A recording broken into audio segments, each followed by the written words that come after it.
മോഹൻലാലിനെ കൊണ്ട് പ്രോഗ്രാം അവതരിപ്പിക്കാം എന്നൊക്കെ പ്ലാനിട്ടു. മോഹൻലാൽ ഞാൻ അന്ന് എന്താ അമൃതം കമ്മിയിലൊക്കെ അഭിനയിച്ചിരുന്നു. തേടി പോണവരെ നാദിർഷാക്കൻ്റെ കുറെ കാലം അങ്ങനെ പോയി. നാദിർഷ മിമിക്രി ട്രൂപ്പില അല്ലല്ല, ഇത് അവരുടെ മിമിക്സ് ഇത് ഗാനമേള എല്ലാം കൂടി ഷോ ആണ് എല്ലാവരും. 92 ആദ്യമായിട്ട് ദൂരദർശനിൽ പ്രോഗ്രാം ചെയ്യാണ്. അപ്പോൾ ഗോപിയേട്ടനും പിന്നെ NP പ്രഭാകരേട്ടൻ അദ്ദേഹം നമ്മൾ കണ്ടിട്ട് സംസാരിച്ചിട്ട് പറഞ്ഞു 4 പാട്ട് ചെയ്യാം, ശിവദാസനും പാടാമല്ലോ എന്നിട്ട് അങ്ങനെയാണ് ഒരു സ്ക്രിപ്റ്റൊക്കെ എഴുതിക്കോളൂ. നമ്മൾ സ്ക്രിപ്റ്റൊക്കെ എഴുതി ഒന്ന് ഞാൻ ട്രൈ ചെയ്യാം കിട്ടാൻ. അപ്പോൾ അവർ പോയി ട്രൈ ചെയ്തു, പക്ഷെ കിട്ടിയില്ല. അത് MG പാടി. തുഞ്ചന്റെ കിളിയുടെ കളമൊഴിയോ എന്റെ പാട്ട് ഞാൻ പാടി.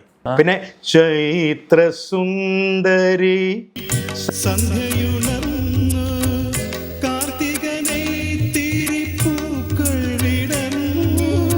അല്ല, പാട്ട് പാടുന്ന ഇന്നത്തെ കാലം, അതായത് ഞാൻ ശോകമുഖനായിട്ട് ഇങ്ങനെ വിരഹ ഗായകനായിട്ട് ഇങ്ങനെ പാടുകയാണ്. ഓർക്കസ്ട്ര വരുമ്പം പിന്നെ പഴയ ഓർമ്മകൾ, അതായത് ഈ കാമുകയായിട്ട് തമാശ കാണിക്കുന്ന രസിക്കുന്നൊക്കെ ആയിട്ട് ഇങ്ങനെ പൊട്ടൊക്കെ തൊട്ടിട്ട് ഇങ്ങനെയൊക്കെ ആക്കിയിട്ട് അവൾ ഉറുപിടിക്കുന്നു. ഊഞ്ഞാലാടുമ്പോൾ ഞാൻ തിരിഞ്ഞ് ഊഞ്ഞാലാട്ടിയിട്ട് ഞങ്ങൾ തിരിഞ്ഞിക്കും, അതിൽ അവൾ വന്ന് എന്നെ തട്ടും, അതിൽ ഞാൻ വീണു പോകും.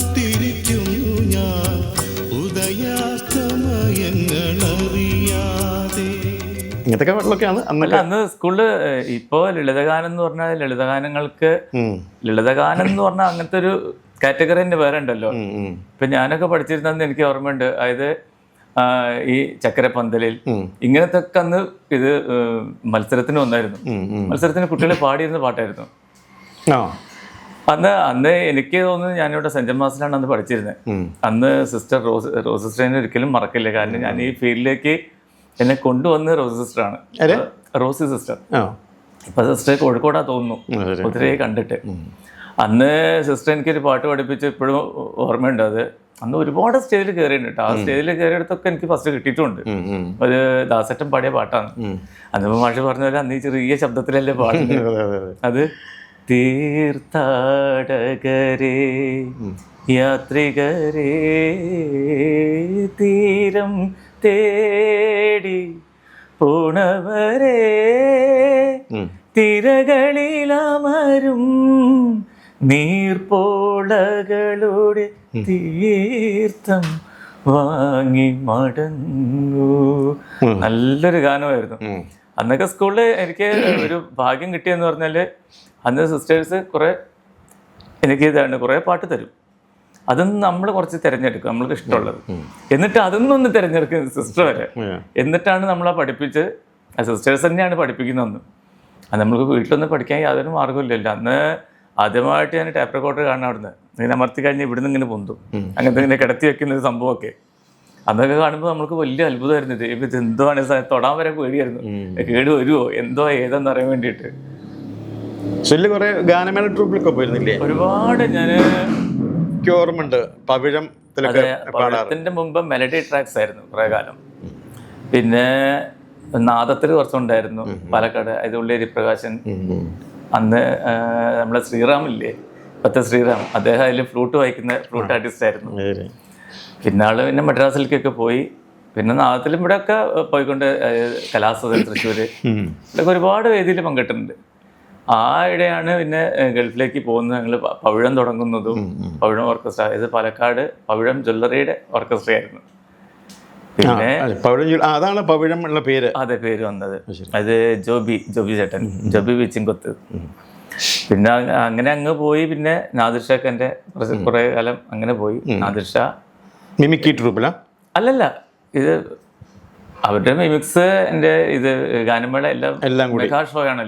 ഈ ഒരു കാലത്ത് അങ്ങനെ ഉണ്ടായിരുന്നു മിമിക്രി, അതിന്റെ കൂടെ പാട്ട്, ഗാനമേള എല്ലാം കൂടി ട്രൂപ്പ് ഉണ്ടായിരുന്നു. എന്നോട് പണ്ട് ചോദിച്ചത് ഗാനമേള പോകുമ്പം നിങ്ങൾ മിമിക്രി ഉണ്ടോ നോക്കി. അപ്പം അങ്ങനെയൊന്നുമില്ല, വേണേ ആൾക്കാരെ വിളിക്കണം എന്നൊക്കെ പറയും. ഇങ്ങനെയൊക്കെ മാറിയപ്പം നമ്മൾ അതിനോട് ഇൻട്രസ്റ്റ് തോന്നി. പിന്നെ ഞങ്ങളന്ന് പ്രോഗ്രാം ചെന്ന് അന്ന് ഫീമെയിൽ ആർട്ടിസ്റ്റ് വന്നിരുന്ന ഇപ്പോഴത്തെ റിമി ടോമി, അന്ന് പടത്തിലൊന്നും പാടില്ല, അന്ന് ചെറിയ കുട്ടിയാണ്. റിമി ടോമി, പിന്നെ മണിച്ചേട്ടൻ, അങ്ങനെ ഒരുപാട് നല്ല നല്ല വേദികൾ പങ്കിട്ടാൻ പറ്റി. പിന്നെ അതിലും വേറൊന്ന് നമ്മുടെ നാട്ടിലേക്ക് വരുമ്പോൾ ബിയൻകുട്ടി മാഷ് നമുക്ക് പറയാണ്ടിരിക്കാൻ വയ്യ.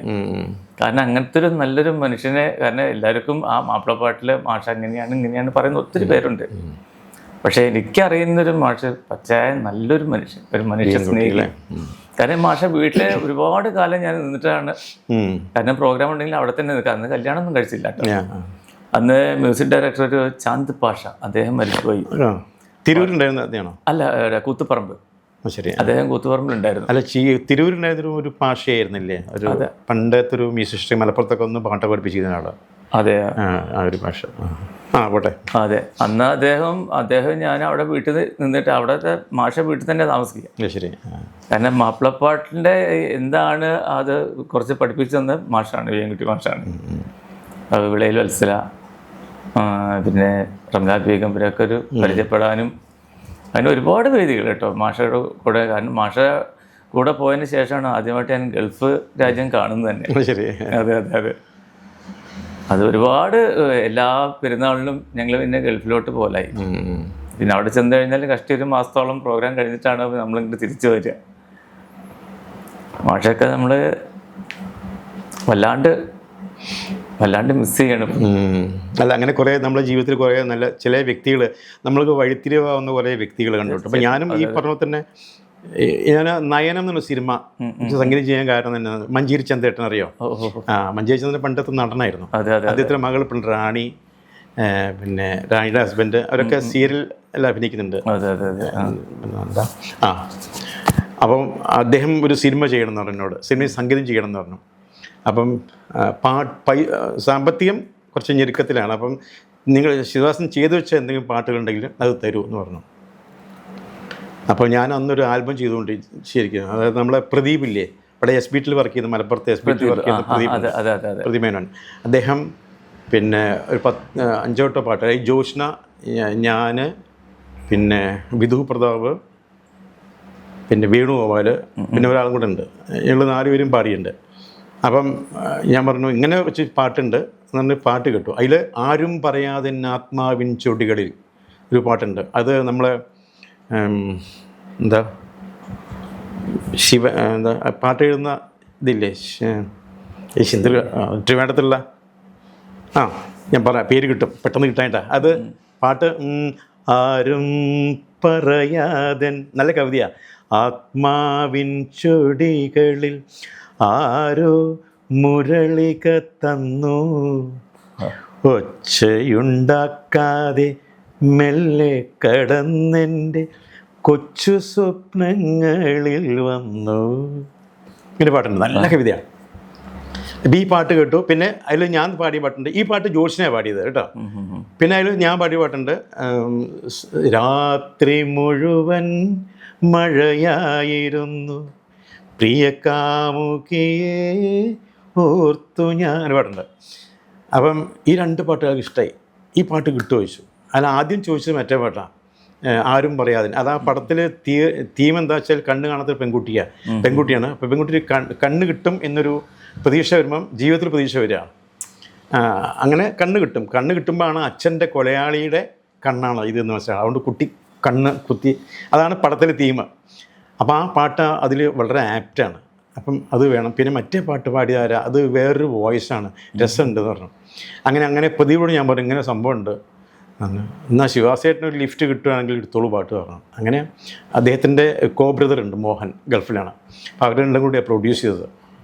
ആ പാട്ട് ഈ പടത്തെടുത്തു. അങ്ങനെ ഈ ജോഷ്നയുടെ പാട്ട് പാടിയതിന് ആ പാട്ടിന് ഫിലിം ക്രിറ്റിക്സ് അവാർഡ് വന്ന് പ്രഖ്യാപിച്ചിരുന്നു. ആണല്ലേ? അങ്ങനെ ചില സമയത്ത് ചില വ്യക്തികൾ നമ്മുടെ ജീവിതത്തിൽ കടന്നു വരും. അപ്പോൾ ഈ പ്രദീപ് ആ പാട്ട് തന്നിരുന്നില്ല എങ്കിൽ അങ്ങനെ ഒരു സംഭവം ഉണ്ടാവില്ല. അതിനുശേഷമാണ് എനിക്ക് 1-ാം സാക്ഷി എന്ന പടത്തിൽ ചാൻസ് കിട്ടിയത്. അതെ, ഗോപി മണാശ്ശേരി, അതാണ് 1-ാം സാക്ഷിയുടെ പ്രൊഡ്യൂസർ. അദ്ദേഹം മരിച്ചുപോയി. അത് ഇപ്പം ഉണ്ടെങ്കിൽ എനിക്ക് ധാരാളം മടങ്ങ് കിട്ടിയിരുന്നു. നല്ലൊരു മനുഷ്യൻ. അന്ന് ഒരാളും നമുക്ക് വർക്ക് ചെയ്യാൻ അഡ്വാൻസ് ഒന്നും തരില്ല, ഒക്കെ പറഞ്ഞു ഇരിക്കുള്ളൂ. ഇദ്ദേഹം ഒരു വർക്കിന് അഡ്വാൻസ് തന്ന ആദ്യം തന്നെ അവിടുന്ന് തന്നെ ട്യൂണിട്ട് 2-3 പാട്ടിന് ട്യൂണിട്ടിട്ട്, അതാണ് ഹൃദയതാളം ധമനിയിൽ ഉണരും എന്ന് പറഞ്ഞൊരു പഴയത്. അത് നമ്മൾ മുല്ലപ്പള്ളി നമ്പൂരിയാണ്, ജോത്സ്യനെ ഒരാളുണ്ട്, അദ്ദേഹമാണ് എഴുതിയിരിക്കുന്നത്, വിനോദ് മണാശ്ശേരി ഡയറക്ടർ. ഈ പാട്ട് നല്ല പാട്ടാണ്, പക്ഷേ പടം ആൾക്കാരിൽ എത്തിയില്ല. പടം റിലീസായി, പക്ഷെ എത്തിയിട്ടില്ല. അതിനും ഒരു യോഗം വേണം. അല്ല, യോഗം അതൊക്കെ വെറുതെ പറച്ചിലാണ്. ഒരു പടം ആൾക്കാർക്ക് ഇപ്പം ഏത് പടം ഹിറ്റാവുക. ഇപ്പം ഞാൻ നാളൊരു പടം കണ്ടു, ഒരു പെൺകുട്ടിക്ക് ഒരു അവാർഡ് കിട്ടിയില്ലേ, പൊന്നാനിന്നൊരു പടം ചെയ്ത ആ പടത്തിൻ്റെ പേരെന്താ മറന്നുപോയി. ആ തിയേറ്ററിൽ പോയപ്പോൾ 2-4 ആൾക്കാരേ ഉള്ളൂ. പക്ഷെ ആ പടത്തിന് നിരവധി, അത് ഓരോ ചെറിയ കുട്ടി പോലും ആ പടത്തിൽ അസലായിട്ട് അഭിനയിച്ചിട്ടുണ്ട്. മലപ്പുറം ഭാഷ, പൊന്നാനി ഈ ഭാഷയാണ് പടം. ആ പടത്തിൻ്റെ പേര് മറന്നുപോയല്ലോ, ഇത് കഷ്ടമാണ്. എന്നിട്ട് ഒരു തിയേറ്ററിലും ആൾക്കാരില്ല. പക്ഷേ ആ പടത്തിന് ഇങ്ങനെ നല്ല നടിക്കുള്ള അവാർഡ് കിട്ടിയ ഒരു കുട്ടിയെ ഒരു ഒറ്റ സീനിലേ ഉള്ളൂ. 10 പൈസ മുട്ടായിരുമ്മ 10 പൈസ മുട്ടായിരുമ്മ ചോദിച്ചെടുക്കണം. അതിന് എന്ത് സാധാരണ ആ പ്രായത്തിലെ കുട്ടികൾ ചെയ്യുന്ന അതേപോലെ അത്ര റിയൽ അഭിനയിച്ചു. പക്ഷേ ആ പടത്തിന് ആളില്ല. അപ്പം നല്ല ആൾക്കാർ ടെൻഡൻസി എന്താണെന്നറിയില്ല, അവരെ മനസ്സിൽ എന്താണെന്ന് അറിയില്ലല്ലോ.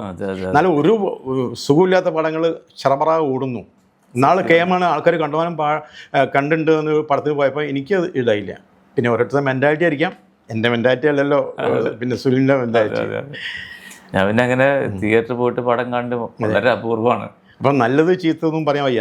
എനിക്ക് നല്ലത് ഉണ്ടെങ്കിൽ എൻ്റെ മനസ്സിലൊരു ഇതുണ്ടോ, ഒരു സങ്കല്പം ഉണ്ടാവും. ആ സങ്കല്പത്തിനോട് ചേർന്ന് നിൽക്കുന്ന സംഭവം എനിക്ക് നന്നായിരിക്കും, അത് നിങ്ങൾക്കൊരു ഇഷ്ടം നന്നായിരിക്കണം, അത്രേ ഉള്ളൂ.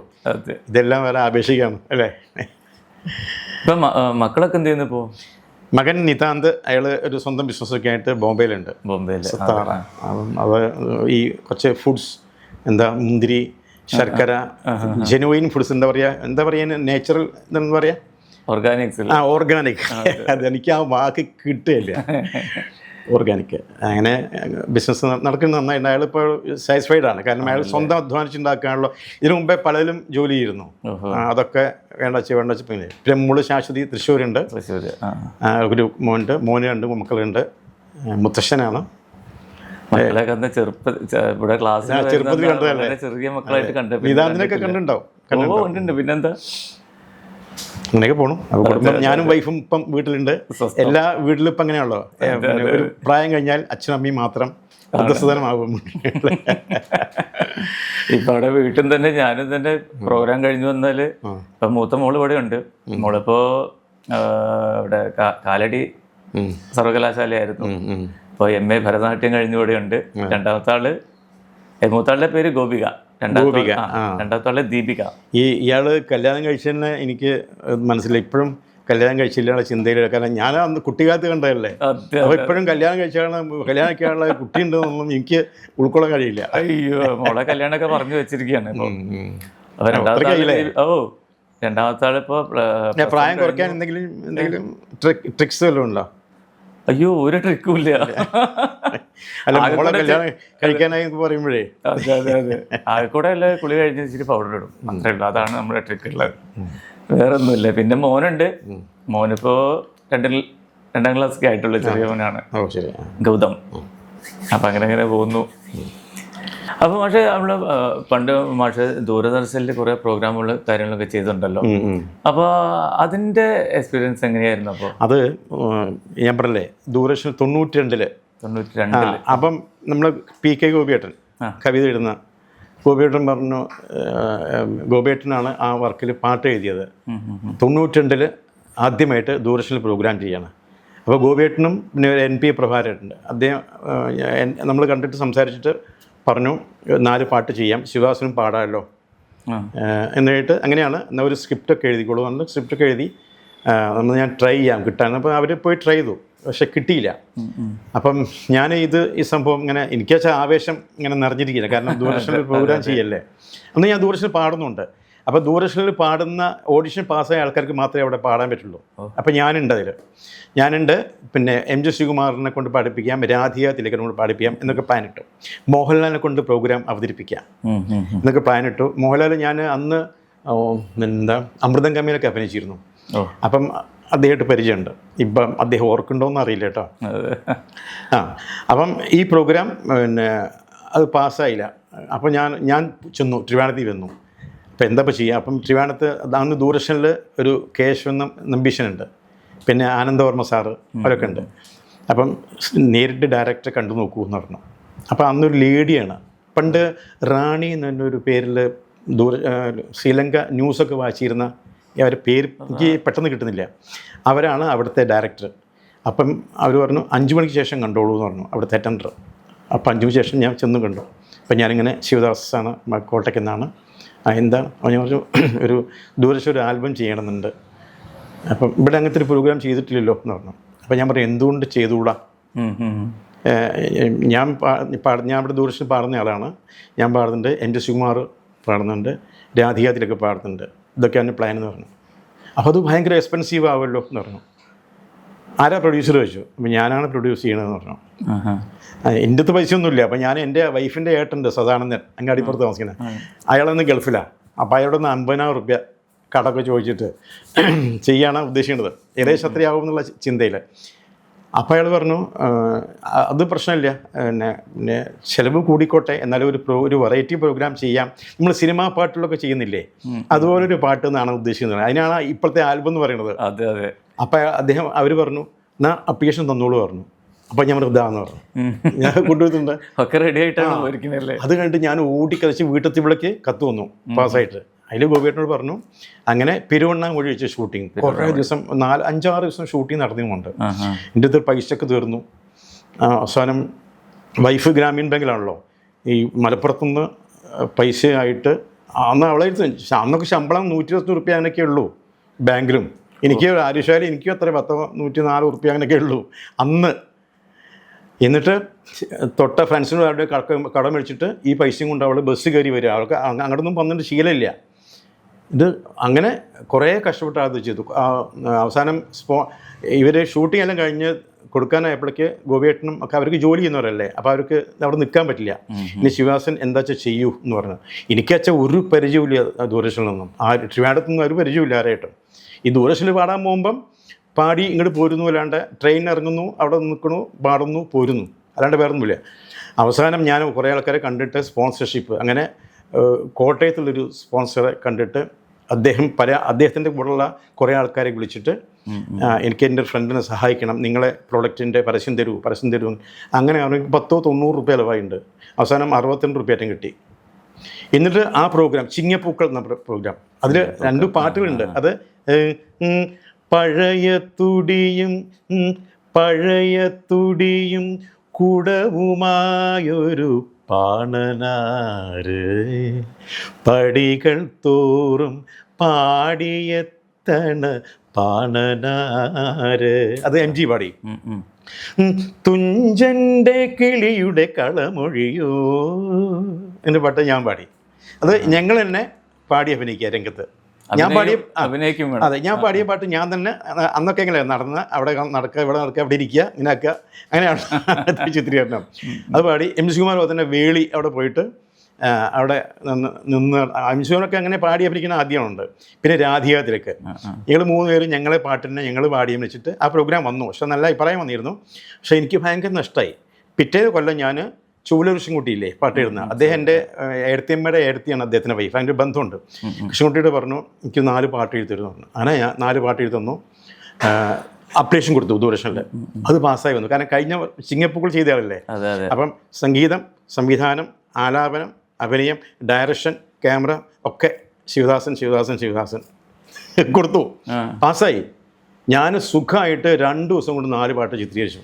നമ്മൾ ഈ മലപ്പുറം കോട്ടക്കുന്ന്, പിന്നെ പെരുവണ്ണ, ഇവിടെ എന്താ അരീക്കോട് പോണ പാലൊക്കെ ഇല്ലേ, ആ പുഴ, അങ്ങനെയൊക്കെ ആയിട്ട്. പിന്നെ ഇവിടെ ഒരു അമ്പലമുണ്ട് കുന്നിൻ്റെ മുകളിൽ, ശിവക്ഷേത്രം, അതിൻ്റെ പരിസരം.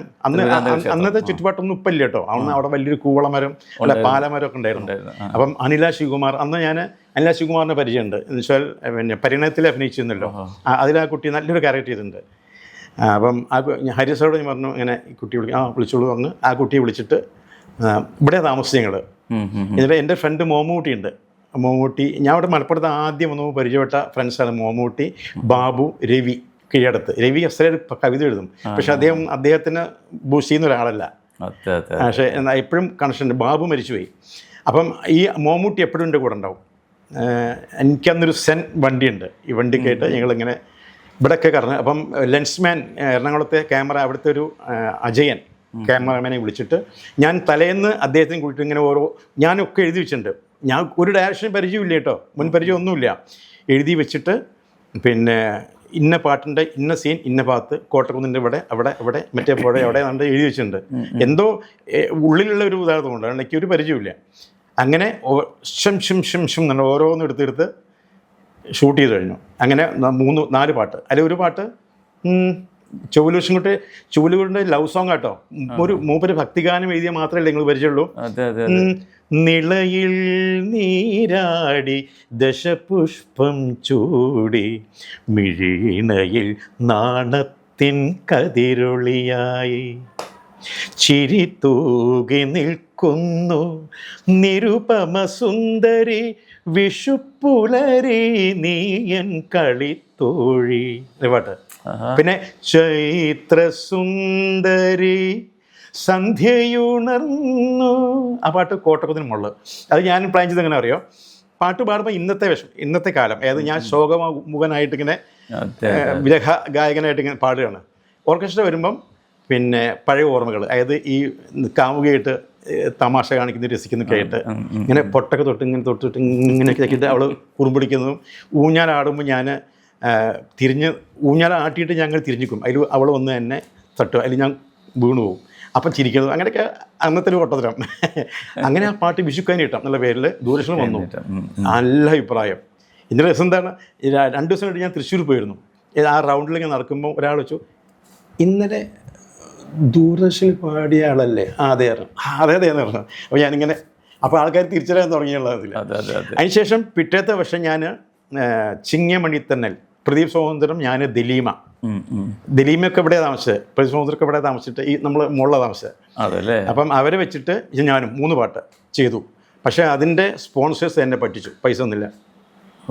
ഇനി ഞാൻ കേസ് കൊടുത്തു. പക്ഷേ കേസ് വക്കീൽമാർ ഇങ്ങനെ പൈസ വാങ്ങുക, ഫീസ് വാങ്ങുക എന്നല്ലാണ്ട് കാര്യം നടക്കുക. അപ്പോൾ ഞാൻ പറഞ്ഞു, ഏതായാലും ഈ പൈസ പോയി, ഇനി ഫീസ് തന്ന് എനിക്ക് തരാൻ എൻ്റെ അടുത്ത് പൈസ ഇല്ല, അതുകൊണ്ട് നിങ്ങൾ കിട്ടിയാൽ എനിക്ക് തന്നേക്ക് പറഞ്ഞു. പക്ഷേ അത് അതോടുകൂടി ഞാൻ ദൂരദർശന പരിപാടി, എനിക്ക് പ്ലാൻ എന്തായിരുന്നു അറിയോ, ഇങ്ങനെ ദൂരദർശനിൽ ഓരോ പ്രോഗ്രാം ചെയ്ത് കുറേശ്ശെ പൈസ ഉണ്ടാക്കിയിട്ട് സിനിമ പിടിക്കുക, അതൊക്കെ ആയിരുന്നു. അങ്ങനെ കുറേ മോഹങ്ങളുണ്ടായിരുന്നു. അതിനുശേഷം പിന്നെ കുറച്ച് പടങ്ങളൊക്കെ അഭിനയിച്ചു. ഈ പറഞ്ഞ പോലെ തന്നെ പരിണയം, പിന്നെ സ്വാമി ശ്രീനാരായണ ഗുരു, ആലഞ്ചേരി തമ്പിളൊക്കെ, ഋതുഭേദം, അമൃതംഗമ്മയ, സർവകലാശാല, ഇങ്ങനെ കുറേ പടങ്ങൾ, കൊച്ചു കൊച്ചു വേഷങ്ങളും. ഇപ്പം ഈ മിഥുൻ്റെ സ്നേഹം കൊണ്ട് ഈ പടത്തിൽ കിട്ടി. അപ്പം അങ്ങനെ പാട്ടും പാടുന്നു, സംഗീതം ചെയ്യുന്നു, പിന്നെ കുട്ടികളെ പാട്ട് പഠിപ്പിക്കുന്നു, ഇടയ്ക്ക് അഭിനയിക്കുന്നു. അങ്ങനെയായിട്ട് ഉള്ളത് കൊണ്ട് തൃപ്തിയായിട്ട് ഇങ്ങനെ എന്ത് വേണമെങ്കിലും ചെയ്യാനുള്ള, പക്ഷേ ഒരാൾ വിളിച്ചാലേ നമുക്ക് പോകാൻ പറ്റുള്ളൂ. അങ്ങനെയൊക്കെ ഉള്ള രസമായിട്ട് ഇങ്ങനെ പോകുന്നതാണ്. സുനിലോകത്തിനെ കുറേ എനിക്ക് തോന്നുന്നത് ഈ ഗാനമേള ചെയ്ത് ഹോട്ടലൊക്കെ പാടാൻ പോയിട്ടില്ലേ ഒരു കാലത്ത്? അല്ലേ? ഒരു കാലത്ത് ചിലപ്പം കുറേ കിട്ടിക്കഴിഞ്ഞാലും പിന്നെ നമുക്ക് ഇതൊന്നുമില്ലാത്ത കാലം വരും. സത്യമാണ്. അപ്പം നമ്മളെ ഫ്രണ്ട്സും ഉണ്ടാവില്ല, അല്ലേ? കാരണം ഇപ്പം ഞാനെന്ന വ്യക്തി ഒരു പേരുള്ള ആളെ കൂടെ ഫോട്ടോ എടുക്കുന്നത് എന്തുകൊണ്ടാണ്? അയാളുള്ള സ്നേഹം കൊണ്ടല്ല. ആ പേരുള്ള വ്യക്തിയുടെ കൂടെ ഫോട്ടോ എനിക്ക് എന്തെങ്കിലും ഗുണം കിട്ടുന്നുള്ള ചിന്തയില്ല. മറക്കുമോ നീ ശാന്തസുന്ദരമേ നിമിഷം. സ്നേഹം കൊണ്ട് അവർക്ക് ആ കാര്യം ഉണ്ടാവില്ല. അപ്പം ഉള്ള സമയത്ത് നമ്മളെ കൂടെ ധാരാളം ആൾക്കാരുണ്ടാവും. അപ്പം നമ്മളെ ബേസ് നമ്മളെ കുടുംബം തന്നെയാണ്. മഴ പെയ്യുമീ നിമിഷം സാന്ധ്യത്താരകെ മറക്കുമോ നീ ശാന്തസുന്ദരമേ നിമിഷം.